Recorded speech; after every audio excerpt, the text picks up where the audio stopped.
malam, Pak Ferry. Selamat malam, Mas Teddy ya. Mas Iya. Teddy. Wah, ini salah satu panutan saya ini ya, Pak Ferry. Jadi seorang cinta kris, tapi di karirnya juga moncer ya, di top level gitu. Terus dulu saya terkesan, jadi Bapak juga, kan nggak salah pernah pesanan Pak ya, yang kris Nogoposo itu, Nagapasa pernah?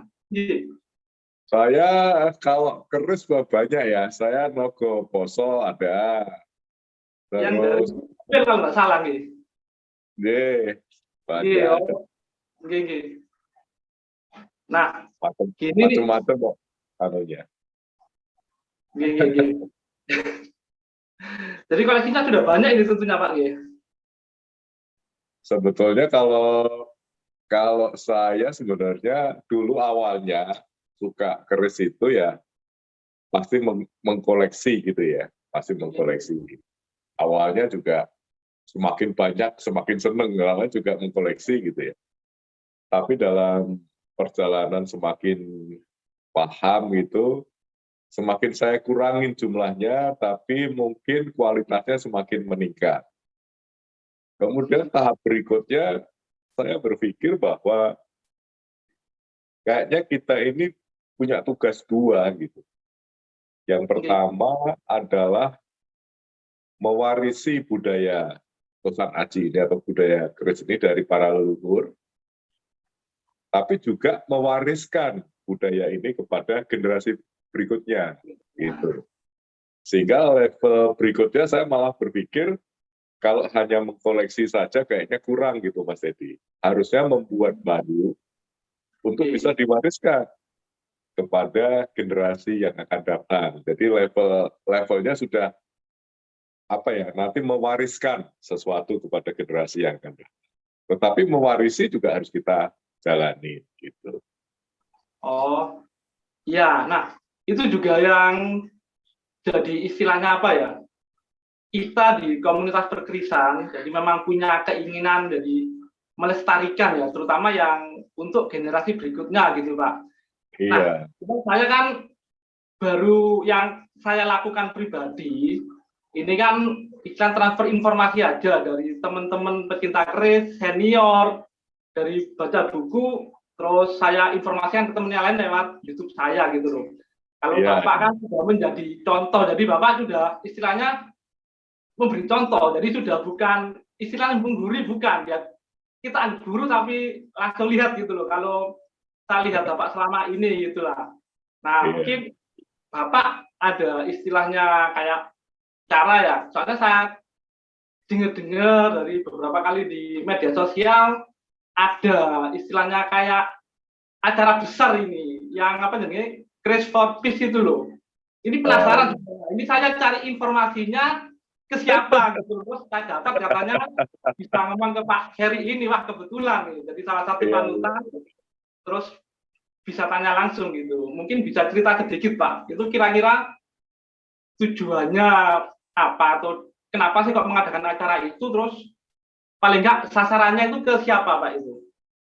Iya, jadi acara ini awalnya yang ngobrol-ngobrol dengan teman-teman berkerisan, salah satunya Pak Tony Yunus ya, teman saya yang sudah lama berkecimpung di berkerisan, kemudian ada Pak Jimmy Haryanto, ada Pak Punce, yang ngobrol-ngobrol setelah masa pandemi ini ya.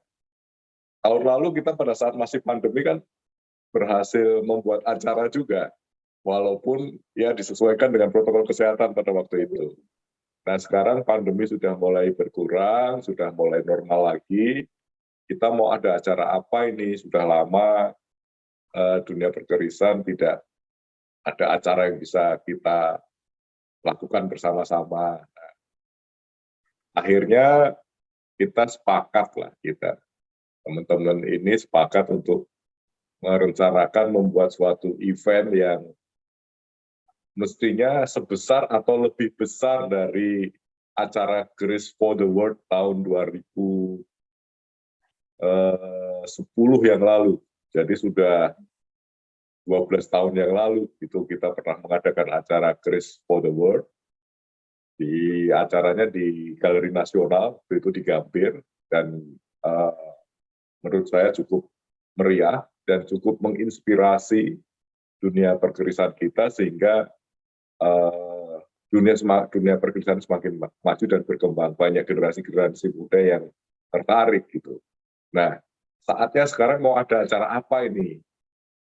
Nah, acara itu nanti akan kita gelar rencananya di bulan November. Kita kasih judul Keris Indonesia. Ya. Ini judulnya juga menarik. Keris Indonesia for Peace and Humanity. Jadi untuk Keris Indonesia untuk perdamaian dan kemanusiaan. Ini kalau ada orang tanya, ini judulnya kok bahasa Inggris atau bahasa Indonesia? Bukannya harusnya Indonesian Keris gitu ya? Indonesian Keris for Peace and Humanity. Kita sengaja, karena piagam UNESCO itu juga menuliskannya Keris Indonesia, bukan Indonesian Keris. Ya, jadi kita mengadakan acara ini nanti, insya Allah di bulan November, bertempat di Tentara Budaya, mengambil tema Keris Indonesia for Peace and Humanity. Tujuannya apa? Tujuannya adalah bagaimana keris Indonesia ini nanti tidak sekedar hanya menjadi benda seni atau benda sakral, warisan budaya leluhur yang kita simpan, kita koleksi, kita rawat, kita lestarikan. Tapi bagaimana keris ini bisa memberikan energi positif kalau istilah saya. Makna non-bendawi dari keris atau tosan aji ini bisa memberikan energi positif kepada dunia, ya, sehingga dunia ini menjadi tempat yang semakin nyaman untuk bisa kita huni. Dan kita bisa memberikan warisan kepada generasi yang akan datang, dunia yang lebih indah, lebih nyaman dibandingkan yang sekarang kita rasakan. Kira-kira konsepnya seperti itu. Namanya juga cita-cita ya harus kita gantungkan setinggi langit. Gitu. Langit, ya. Kira-kira gitu, Mas.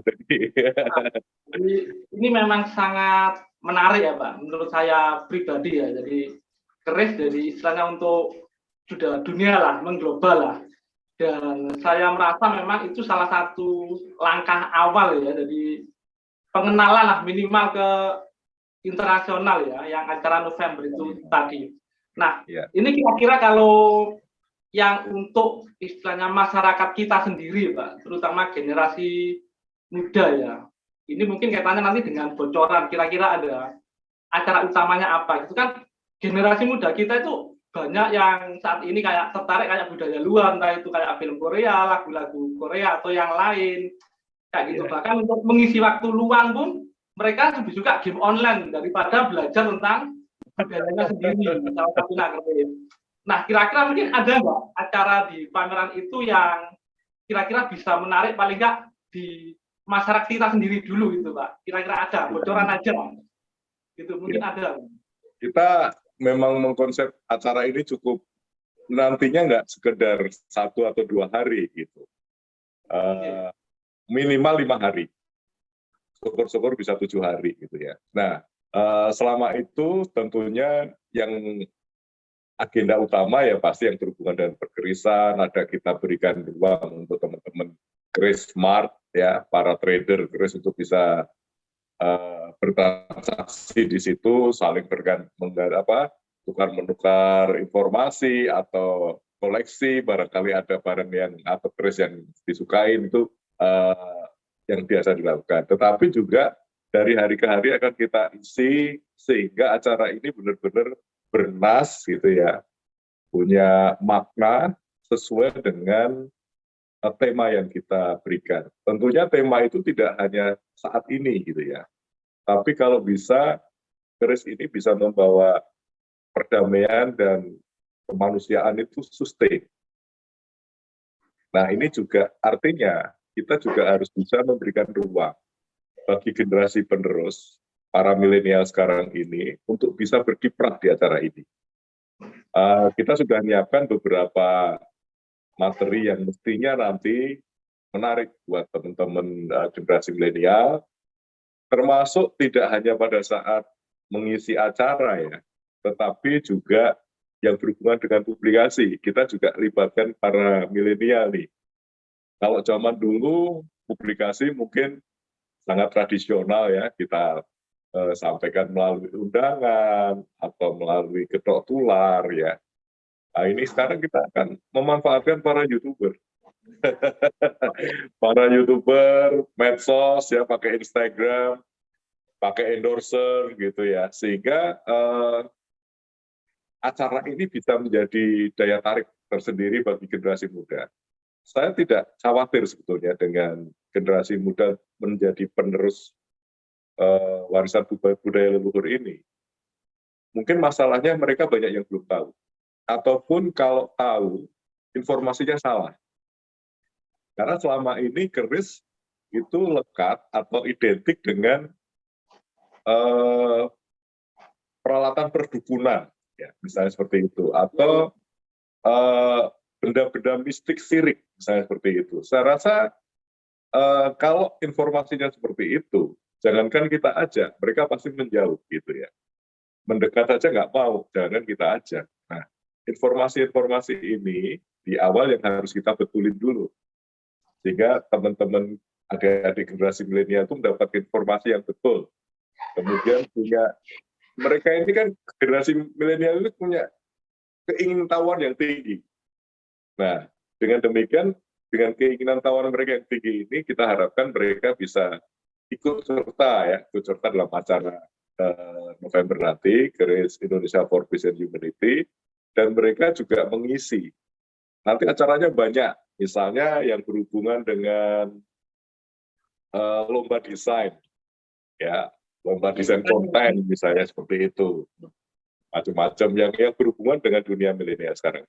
Walaupun nanti kita sesuaikan ya, ada kita pilah-pilah gitu, ada yang memang berhubungan dengan bedah buku misalnya gitu, ada yang berhubungan dengan narasumber dari keilmuan tentang atau kawruh tentang keris itu sendiri. Biasanya yang seperti ini senior melibatkan juga para pakar gitu, tetapi nanti juga diisi dengan para muda. Bahkan kita juga akan membuat display khusus bagi empu-empu muda, empu-empu milenial untuk bisa memamerkan karyanya. Yang menurut saya ya nggak kalah indah, nggak kalah bagus dengan buku senior. Jadi jangan takutlah, ini nanti generasi muda juga kita beri ruang. Mungkin menurut saya mungkin harus lebih banyak. Nanti kurang lebih 60-40 ya, 60% harus lebih melibatkan para generasi milenial. Saya rasa gitu Mas. Iya, jadi itu memang sangat menarik Pak ya. Nah, kalau yang dari pengalaman saya sendiri nih Pak, kalau generasi muda dan beberapa yang masyarakat dewasa pun ada pertanyaan yang sangat umum.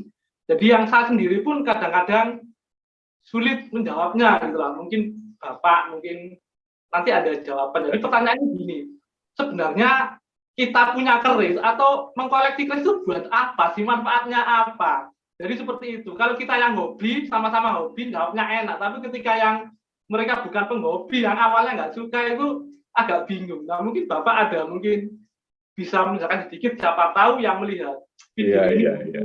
Nah ada pikiran, oh gini ternyata. Ya kita merawat keris, mengkoleksi keris itu apa, fungsinya apa gitu ya. Yang begini kalau menurut saya. Jadi kita sekarang hidup dalam dunia pragmatis memang.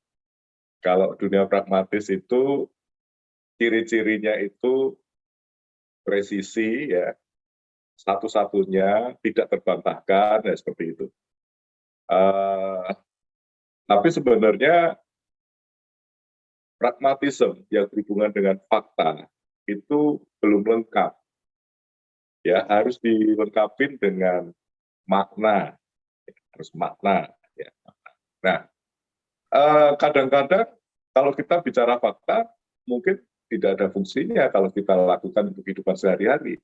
Tidak seperti handphone yang ada fungsinya. Tidak seperti mobil yang ada fungsinya. Tidak seperti laptop yang ada fungsinya. Atau bahkan ATM. Gitu. Tetapi coba kita melihat makna dari benda-benda tersebut. Ya, kalau kita bisa memaknai suatu benda, maka benda tersebut bisa berfungsi, bahkan bermanfaat lebih besar buat kita. Nah, ini agak susah, ini agak ilmu agak tua. Kira-kira seperti ini. Kalau kita memaknai keris itu sebagai benda yang bisa menginspirasi kita, yang bisa membuat kita ngerti dari mana kita berasal, sehingga menghasilkan energi positif buat kita. Yang semula kita marah, kemudian karena memiliki keris yang mempunyai makna di dalamnya supaya kita bijak, supaya kita menjadi manusia yang tenang, yang bijak, maka marah tadi hilang, menjadi tidak marah. Gitu. Itu ada fungsinya, tapi tidak kelihatan kan? Ada intangible function gitu. Kalau kita melihat keris hanya sebagai benda, senjata gitu, maka mungkin sudah nggak ada fungsinya, kalah dengan pistol misalnya. Ya, misalnya seperti itu. Tetapi kalau kita lihat keris itu mempunyai makna di dalamnya, misalnya ya, keris dengan konsep bersatunya Bopo Akoso dan Ibu Bumi atau Ibu Pertiwi gitu. Di dalam pembuatan keris itu ada konsep bersatunya Bopo Akoso dan Ibu Pertiwi. Maka keris merupakan refleksi dari diri kita, terjadinya diri kita, bersatunya Bapak dan Ibu. Kemudian saya menyimpan keris itu, mungkin tidak saya fungsikan sebagaimana fungsional sebagai senjata, tetapi sebagai pengingat bahwa saya itu adalah keturunan dari Bapak dan Ibu, sehingga saya harus bijak. Saya harus menjaga perilaku saya. Kalau seperti itu, bukankah keris mempunyai manfaat? Bukankah keris mempunyai fungsi? Gitu. Jadi, jangan hanya dilihat sebagai fakta bahwa itu berasal dari benda tajam atau senjata tajam, tapi bahwa di dalam itu kita ada makna yang mempengaruhi kita sehingga kita menjadi pribadi yang lebih baik. Ini sama sebetulnya dengan konsep yang saya sebutkan tadi, keris Indonesia for Peace and Humanity. Itu informasi dalam bahasa Inggris saja. Sebenarnya sama, itu dalam budaya leluhur kita, itu bahasanya namanya Hamemayu Hayuning Bawono, itu sama. Memayu Hayuning Bawono itu namanya sama, for peace and humanity. Gitu. Nah, bagaimana bisa sebuah keris bisa menjadi fungsi Memayu Hayuning Bawono kalau dia bukan sebagai fungsi intangible-nya, gitu. Maknanya, bukan fungsi tekniknya. Gitu. Kalah dengan senjata nuklir kan, tetapi senjata nuklir tidak punya konsep sebagai bersatunya Bopo Akoso Ibu Bumi atau Ibu Pertiwi. Mau keris itu ya, kalau dimaknai ya, itu satu-satunya senjata tikam ya Mas Edi ya, satu-satunya di dunia yang didesain, dibuat dengan makna atau fungsi bukan untuk mengalahkan orang lain. Kalau senjata lain itu pedang, golok, itu dibuat dengan fungsi untuk mengalahkan orang lain kan. Ya. Tapi keris itu dibuat, didesain dengan makna untuk mengalahkan diri sendiri. Gitu. Makanya ditaruh di belakang. Bahwa mengambilnya susah gitu ya, kalau di Jawa ya.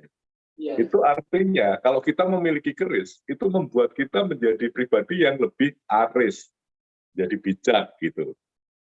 Itu kan luar biasa, konsep yang luar biasa. Karena leluhur kita tahu, musuh terbesar dalam kehidupan itu bukan orang lain, tapi diri sendiri. Gitu. Kira-kira itu kalau menurut saya. Tapi kalau dijelasin di dalam satu saraset, saya rasa menarik sekali buat Ini salah satu informasi yang penting sebenarnya buat generasi muda. Ya, jadi memang benar seperti yang Pak Ferry katakan. Saya sendiri juga merasakan ya. Jadi pengaruhnya ke kita itu paling nggak cara berpikir kita lah. Melihat sesuatu itu, kalau kita tahu kayak makna dari Chris filosofi itu tentang kayak kebijaksanaan atau apalah keberanian apa yang lain, itu memang memberi pengaruh ya cara berpikir kita lah. Paling nggak kita juga tahu ternyata bapak kita, leluhur kita dulu cara berpikirnya sudah luar biasa gitu. Jadi bijaksana.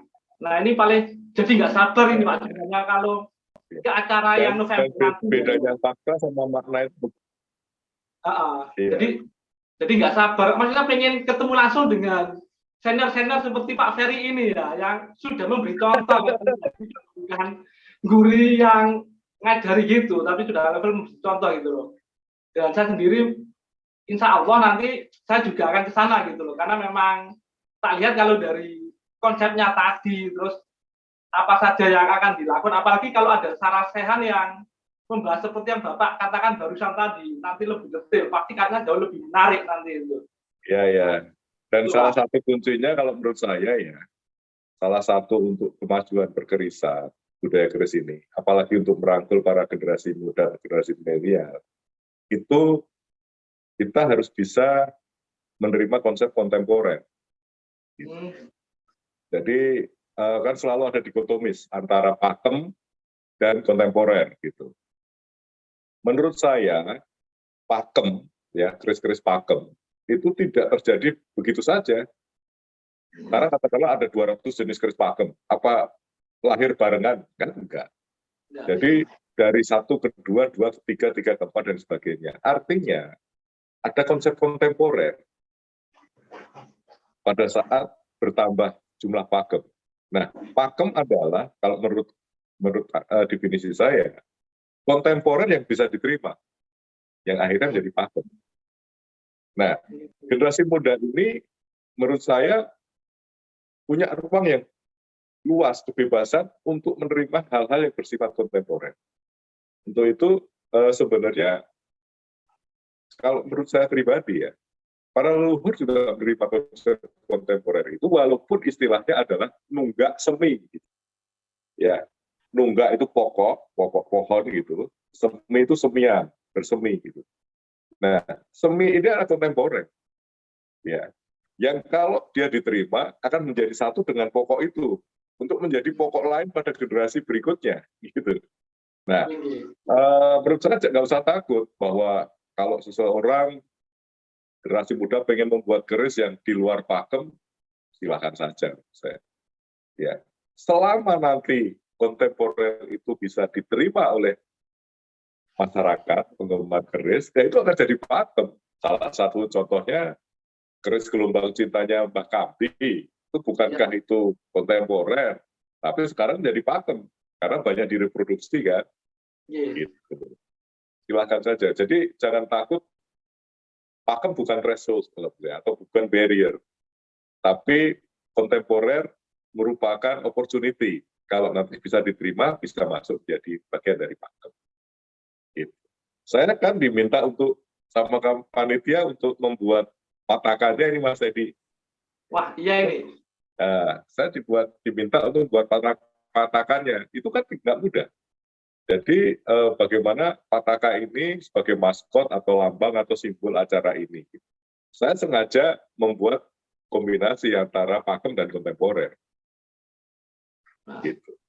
Oh iya, ngomong-ngomong soal pataka itu nanti muncul ke publik pas pameran itu Pak G? Ya, nanti pas pameran itu akan dipajang gitu ya, di aula depan gitu selama pameran, sehingga masyarakat bisa menikmati. Dan nanti acara ini kan kita membuat buku. Di dalam buku itu ada journey lah, atau cerita tentang pataka ini. Bagaimana dari awal, dari konsep desainnya, kemudian diproduksi, maknanya apa sih kalau kita lihat fisiknya seperti itu, tuh maknanya apa gitu. Itu saya diminta teman-teman dan saya desain dan sekarang sedang diproduksi. Mudah-mudahan seminggu ini sudah selesai, tinggal finishing diproduksi. Wah, ini mantap sepertinya acaranya ini Pak ya. Jadi sebenarnya nggak sabar benar. Mungkin teman-teman yang lain juga nggak sabar ya, karena mungkin sudah lama nggak ada acara yang besar Ya, seperti karena ini. lama nggak ada. Ya. Iya, dan dari obrolan kita yang ya walaupun singkat tapi ternyata banyak makna ya, banyak ilmu juga sebenarnya. Tapi kayaknya memang lebih enak kalau nanti istilahnya di acara itu nanti lebih ketemu langsung banyak senior. Nggak Pasti apa-apa akan kan, kalau ada bocoran-bocoran kan lebih tertarik, lebih curious ya, lah ya. Kalau ada bocoran-bocoran lebih ingin tahu ya. dari bocoran yang tadi sebenarnya sudah bisa menangkap lah. Saya rasa teman-teman yang lain juga sudah mulai menangkap ya. Jadi di acara ini nanti paling nggak ada banyak hal menarik lah. Jadi yang Kita membuat juga, Mas Tony lagi berusaha untuk kita, kalau bisa Pak Presiden bisa membuka, itu jauh lebih bagus. Dan juga ada, kita mengundang teman-teman dari luar negeri. Jadi yang namanya, tema kita kan Keris Indonesia for Peace and Humanity. Ini kan tidak cuma Bawono itu kan, Memayu Hayuning Bawono. Bawono itu kan tidak cuma Jawa, tidak cuma Indonesia. Nah, yang namanya Bawono itu kan dunia ini. Termasuk lingkungannya. Kalau dengan yang namanya Bawono itu hubungan kita dengan Tuhan, hubungan kita dengan manusia, dan hubungan kita dengan makhluk yang lain. Itu Memayu Hayuning Bawono for Peace and Humanity itu jangan diartikan hanya sekedar kedamaian, tidak ada permusuhan. Gitu. Tapi bagaimana kita merawat lingkungan, ya, bagaimana kita nanti mewariskan hutan kita ini kepada generasi penerus, itu juga bagian dari peace and humanity. Jadi keris-keris yang berhubungan dengan ya ke lingkungan misalnya, nanti bisa dilihat tuh kalau kita pamor-pamor kan. Ada yang ngambil tema-tema daun-daunan, pohon genderu, ada sekar-sekaran, sekar kopi, bahkan ada ragam hias alas-alasan. Gitu. Jangan sampai nanti generasi terus kita hanya bisa melihat gajah itu di Sunggingan Warongko ada gambar gajah, gajahnya saya ada. Itu kan bagian dari kita. Ya, memang benar-benar sangat menarik ini Pak ya. Jadi saya harap ya wes nanti bisa ketemu lah nanti di sana itu ya.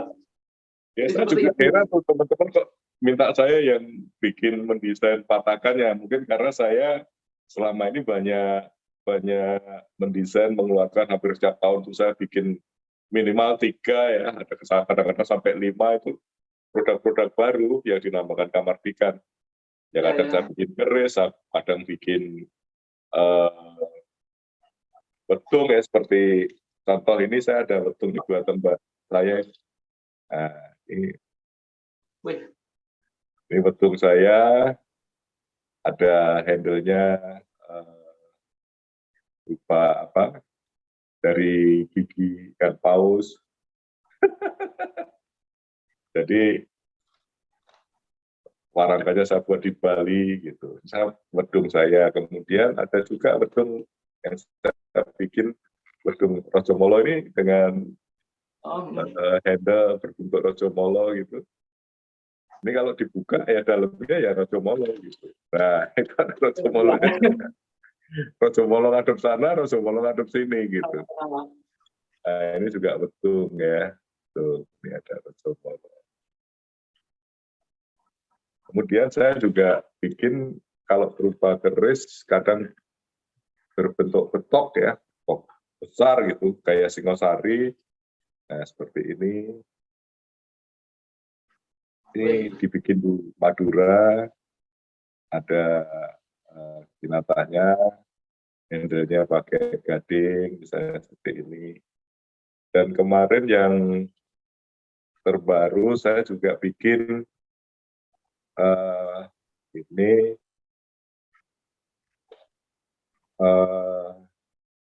saya sungging ya. Ini apa? Ada kendit, jadi bahannya ini adalah timau kendit. Tapi saya sungging. Biasanya kalau kendit kan dibiarkan kendit gitu saja ya, sayang sudah bagus. Ini kenditnya, tapi saya sungging, tapi kenditnya saya pertahankan lah jadi. Mempertahankan. Saya sungging, alas-alasan, ada orang Pak Tani ya. Ini cocok dengan nanti temanya Grace for Peace and Humanity. Handle-nya ini saya mutrani berbentuk liman rojo ya. Ini saya mutrani handle zaman PB. Gede juga dari Timoho. Nah, ini karena saya kasih nama Kai Kauripan, jadi ini cerita zaman Erlangga pada saat masih menjadi menantu Raja Dharmawangsa sampai dia menjadi raja, bikin waduk waringin itu waringin Sabto gitu saya dari sini. Kemudian di belakangnya saya sungging tumpal untuk walang gitu. Ini di belakangnya, ini tumpal untuk walang kayak ragam bias kalau di jarik atau sarung ya. Di bagian belakang itu ada ragam biasnya gitu. Ini kalau dibuka ya, ini menceritakan juga tentang cerita Erlangga, karena ini cerita Kauripan. Nah, mungkin karena saya sering bikin-bikin seperti ini, terus kamardikan, terus teman-teman ya untuk yang acara November ini, Pak Ferry yang bikin patakannya, pertama belum bikin patakannya gitu, tapi terus saya bentuk menjadi cakra, bentuknya bulat, cakra ya, dengan ornamen hiasnya itu saya kombinasi dengan simbol-simbol perdamaian dunia. Kan ada simbol perdamaian seperti lambang Mercy itu ya. Ya. Itu saya masukkan di dalam. Itu sebenarnya huruf N dan D itu. Gabungan huruf N dan D. Itu artinya perlucutan nuklir. Ini itu huruf N dan D, tapi kalau dulu zaman pramuka ada semapur itu. Semapur yang pakai bendera itu. Nah, itu huruf N dan D. Itu disambung lurus sama kayak V terbalik. Kemudian saya gabung-gabung dengan merpati yang melambangkan kebebasan, ya, kebebasan. Kemudian daun-daun olive ya, daun olive itu zaitun itu juga melambangkan perdamaian. Bahkan angel of peace, jadi apa? Malaikat perdamaian itu digambarkannya dia pakai topi dari zaitun. Itu zaitunnya juga saya ubah menjadi daun sirih.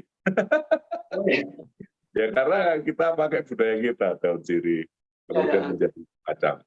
Nah itu nanti dipasang selama pameran dan rencana oleh panitia nanti setelah selesai acara itu dihibahkan ke Museum Pusaka Taman Mini supaya bisa disimpan dan dirawat di sana sehingga tidak hilang nanti. Sementara ini kan ikon-ikon kita acara-acara setelah selesai ikonnya disimpan di mana lupa. Nah, ini nanti bahkan di Taman Mini, di Museum Taman Mini. Nah ya, tapi itu tadi berbondong-bondong ya, pasti menarik. Menurut saya pasti menarik ini ya. Saya udah lama sekali kita nggak membuat acara besar-besaran seperti ini. Terus dan memang salah satu hal yang menarik juga karena memang di acara itu ada Pak Ferry gitu loh. Jadi Pak Ferry sudah memberi contoh melestarikan itu ya, menciptakan istilahnya kayak yang baru itu tadi seperti itu. Karena nanti di beberapa generasi mendatang ya itu akan jadi pakem juga nantinya pasti. Jadi akan jadi menandakan era kita lah. Oh jadi ternyata di era istilahnya sekarang itu ada keris-keris ini yang Pak Ferry buat atau teman-teman yang lain buat itu yang baru. Jadi itu yang memang salah satu. Sebenarnya ini bukan ide saya kan, saya cuma ngikutin ide leluhur itu. Sebenarnya zaman dulu, zaman Mojopahit, katakanlah contohnya zaman Mojopahit. Iya. Kalau tidak bikin keris baru zaman Mojopahit kan kita nggak punya keris Mojopahit saat ini kan. Nah, iya benar maksudnya seperti itu. Jadi saya cuma niru leluhur. Kalau Ah, ah, kita disuruh meniru leluhur, ya tirulah. Pada waktu itu leluhur bikin keris baru, ya. iya. Leluhur zaman Mojopahit bikin keris baru, leluhur zaman Mataram bikin keris baru. Ya. Kalau kita nggak bikin nanti zaman kita nggak ada, nanti nggak ada. Ya, kalau Oke, kita jadi nggak ada. ya, Gitu. jadi benar sekali Pak, memang harus seperti itu ya. Dan harap nanti ke belakangnya, generasi berikutnya juga tetap seperti itulah Nah, berpikirnya paling kalaupun tidak. harus ada penyesuaian-penyesuaian ya Mas ya. Ya, Misalnya seperti konsep beberapa pertanyaan yang sensitif misalnya. Apakah keris itu ada isinya? oh iya, Nah, itu juga. mungkin isi itu untuk saat sekarang harus kita redefinisi. Sebenarnya disebut isi itu apa? Mungkin kalau zaman yang kita dulu isi itu berupa kota, isi itu berupa penunggu, misalnya gitu, dipercaya seperti itu. Isi itu berupa makhluk astral dan sebagainya. Mungkin saat ini harus kita definisikan ulang. Ya, benar, benar seperti itu Pak. Ya, Harus kita definisikan ulang. Kalau menurut saya tidak perlu ada makhluk lain, tidak perlu ada makhluk astral, tidak perlu ada khotam di situ. Yang paling penting adalah pusaka itu membawa energi positif buat yang punya. Gitu. Yang paling penting itu. Tidak harus meminta pertolongan makhluk astral yang lain. Gitu. oh Nah, iya. kalau menurut saya definisi kontemporernya adalah sesuatu benda, ya, apapun itu, baik itu makhluk hidup maupun benda mati, itu akan bisa memberikan kepada kita induksi energi positif, ya, apabila kita memiliki hubungan emosional atau ikatan emosional dengan benda atau makhluk tersebut. Semakin kuat emosional engagement kita, semakin kuat pula dia memberikan energi positif pada kita. Ya, saya kasih contoh ya. Kalau saya nyimpen foto istri dan anak saya di HP, karena saya ada rasa cinta, ada emotional engagement dengan istri dan anak-anak saya. Suatu saat, dimanapun di kantor, kita stres, suntuk, ya, menghadapi persoalan, kita stres, kemudian saya buka HP, melihat anak saya yang sedang belajar berjalan, misalnya. Mungkin itu 10-15 tahun yang lalu. Gitu. Tapi Mas, saya ada videonya. Terus stres saya hilang, Mas. Oh Gitu. iya. Itu artinya dia ada induksi energi positif. Tapi kalau yang saya lihat itu anak orang lain yang tidak ada emosionalnya, laki-laki berjalan, mungkin nggak ada hubungan apapun, tidak ada efek apapun.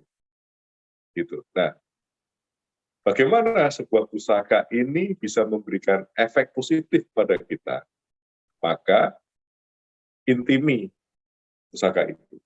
Diintimi, didekati secara emosional. Dengan cara apa? Sering dibersihkan, sering diminyaki, dibahas minyak wangi. Jangankan itu, baju saja. Baju ya. Mas tadi sudah nikah belum ya? Sudah Sudah. nikah? Ya, Ya. sudah. Berapa lama, Mas? Sejak 2010 sudah 12 tahun. Ya, waktu itu nikahnya pakai adat apa, Mas? Saya Jawa, Pakai adat apa? yang Jawa ya? Solo, makanya itu Solo. Oh, Solo ya. Warna Ya, bajunya apa waktu akad nikah, Mas? saya itu tiga kalau nggak salah ganti, ada yang merah anu sama kuning, Oh. satunya biru kalau nggak salah, beda-beda warnanya. Nah, itu 12 tahun yang lalu ya, Mas ya? Ya, 12 tahun yang 12 lalu. tahun yang lalu. Sekarang saya tanya, 12 hari yang lalu pakai baju apa? Lupa ya? Ya, Pertanyaan saya, yang 12 tahun itu masih ingat. Kenapa yang ingat. 12 hari tidak ingat? Ya, karena itu Karena memang di 12 tahun yang lalu ada peristiwa yang nempel di emosionalnya Mas Teddy. iya. Ya kan? Nah, Ya. sehingga peristiwa itu, ataupun kalau bajunya masih ada, baju itu akan memberikan efek positif kepada Mas Teddy. Misalnya lagi berantem nih sama istrinya, nggak mau ngalah, terus buka lemari, lihat baju saat nikah. Saat itu juga mungkin Mas Edi minta maaf ke istri. Gitu. Jadi itu contoh, karena pada saat itu ada peristiwa yang nempel di emosi. Nah, keris juga begitu, makanya kalau bikin baru gitu, buatlah emotional engagement-nya semakin kuat. Misalnya, saya buat saat ulang tahun saya lah, gitu. Oh iya. Atau saya tempa pertama kali saat weton saya, yang ada engagement dengan kita. Ya. Atau karena saya ingat dengan orang tua saya mau bikin pusaka keris di mana saat ayah atau ibu saya meninggal, untuk mengingatkan bahwa saya harus menjaga nama baik keluarga. Misalnya seperti itu. Nah, itu pusakanya akan memberikan efek positif. Berisi buat kita, punya tua. Iya. Ya, kira-kira definisi barunya itu harus begitu. Itu baru bisa nempel di generasi saat ini. Kalau diomongin Vodan, jin, makhluk astral, mereka menjauh, Mas. Ya, kira-kira gitu. Iya. Ya Mas sangat menarik ya. Enggak, jadi memang beneran jadi pengen cara itu benar. Iya. Kalau lihat, walaupun cuma bocoran-bocoran sudah ada gambarannya lah paling enggak. Ya, nanti ngajak teman-teman berbondong-bondong ke sana lah. Nanti kita ngobrol lebih intens dan lebih enak anunya. Ya, mungkin itu saja Pak Ferry. Terima kasih banyak. Terima kasih Mas Edi. Tolong sampaikan ke teman-teman bahwa kita mau ada acara itu, acaranya pasti menarik. Gitu. Iya. Kita all out nih, kita all out. Mudah-mudahan bermanfaat buat kita semua. Iya. Ya di sini tadi ilmunya juga cukup banyak sebenarnya tadi. Jadi kayak ilmu semua lah tadi itu. Jadi sekali lagi terima kasih Pak Ferry ya. Ya, thank you. Ya, selamat malam. Rahayu.